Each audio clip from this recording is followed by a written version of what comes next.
અંકલેશ્વર જીઆઈડીસીમાં હવાના પ્રદૂષણને કંટ્રોલ કરવા માટે એન્ટી સ્મોગ ગન દ્વારા પાણીનો છંટકાવ કરવામાં આવી રહ્યો છે। અંકલેશ્વર જીઆઈડીસીમાં એક્યુઆઈને કંટ્રોલ કરવા માટે એન્ટી સ્મોગ ગન દ્વારા વૃક્ષો પર અને જીઆઈડીસીના વિવિધ વિસ્તારોમાં પાણીનો છંટકાવ કરવામાં આવ્યો હતો। અંકલેશ્વર જીઆઈડીસીમાં એન્ટી સ્મોગ ગન દ્વારા વિવિધ વિસ્તારોમાં પાણીનો છંટકાવ કરવામાં આવ્યો હતો। સાથે સાથે ફાયર ટેન્ડર દ્વારા રોડની બંને બાજુ પાણીનો છંટકાવ કરીને ઉડતી ધૂળ ઉપર કંટ્રોલ કરવાનું પણ કામ કરવામાં આવ્યું હતું।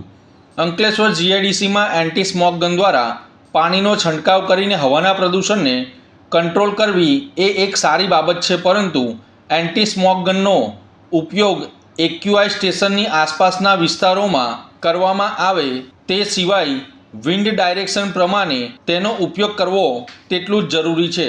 જો વિન્ડ ડાયરેક્શન રહેણાંક વિસ્તાર બાજુ હોય તો પ્રાથમિકતા તે વિસ્તારમાં આપવી જરૂરી છે, તો જ એન્ટી સ્મોગ ગનનો ઉપયોગ ખરા અર્થમાં સાર્થક થશે, નહીં કે એક્યુઆઈની સિસ્ટમની આસપાસના વિસ્તારોમાં છંટકાવ કરવાથી ફક્ત આંકડા કંટ્રોલ કરવા તે માટે નહીં।